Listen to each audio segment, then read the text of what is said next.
there were a man that lived in Papa, and his pride and joy was a lovely peerie herring. He should keep it there like the very apple of his eye. He was very proud of her. And so she was drawn up in the house eens that the hairst was by and the winter began to set in and snug it down, shorted and tight down. Then it was a lovely time of weather, around about Juli Eve.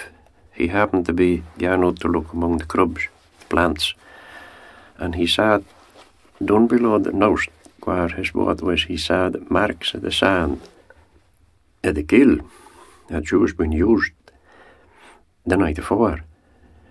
So, but she was tied down, same as when he was left there, entirely snug.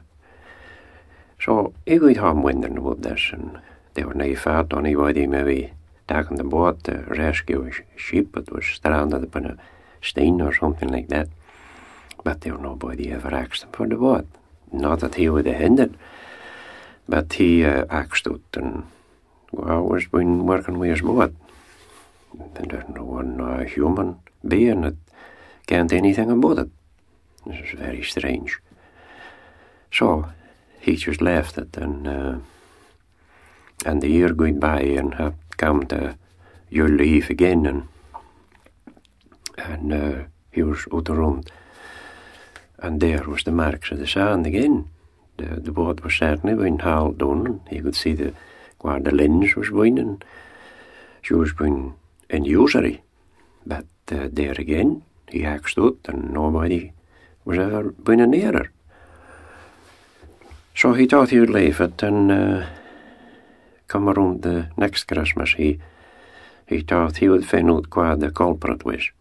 So he took all sail, all tarpaulin he had, and he stepped into the boat and crawled them down to the shot and drew their canvas over him, and they were a haul upon it. And so he gets us van aan to sea, and there he sits and he waits, and better waits, and night, lovely still night, moon shining, frost.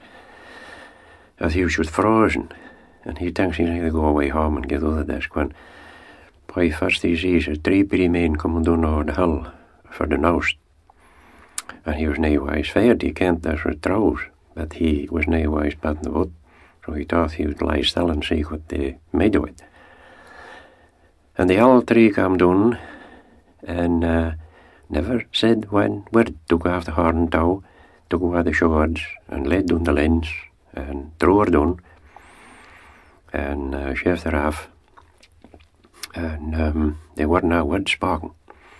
The one said and for it took 2 hours, and then said and after the hour each. Not one word. And they started the row. 20 pigs, and he heard the 4 foot grinding it on a beach. So faith, he thinks to himself, they're not going that far. So the trows steps out, and they drew her up a pretty bit, and he hears the crumps of their feet going up over the beach. So he takes the tarpaulin off with his head, and he looks around him, and mine was shining, and he saw a great bank's face, and he can't exactly where they were. That was Watson's. Oh, that's a lot of miles with Papa. But there he sees the 3 men going in a cave. So he thought that was very amusing. He thought he would see their route, and in a pity start, they appeared again and come down over the beach, and everyone was carrying a pretty wooden keg. But one of them had 2 kegs, one up each shoulder. So he gets back in and under the sail, and waits, comes right down to the boat, and lays in their 4 kegs, and jump at the board, and off they go, oars out, and 2 or 3 pigs, and they were back in Papa. And the 3 pigs is different from human pigs. And they drew her up, patted the nose, made everything snug and secure, and took up the lens and laid them down in and under the bilges. And then they took a keg each, leaving one keg of the boat, and then they spak all three of them together at one time. And this is what they said: one for the owner, one for the owner. And he watched them disappearing up out the snow. And one day again he got up and stepped out over and sneezed and wrecked himself. He was just stiffened. And he takes a head of this wooden keg and swankles him. Oh, he's full of liquid. So home he goes, and he got a halboard, and out came the loveliest brandy that was ever tasted in thy life. So him and his wife had a scar before they going to bed.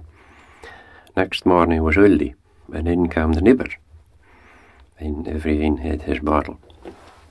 And so they were passing around glasses and yarning away, and that was whiskey.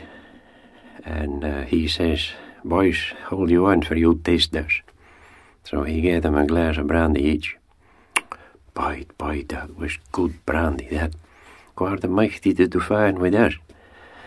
So he told them the whole story. And it was still a lovely weather. There were no sea or wind.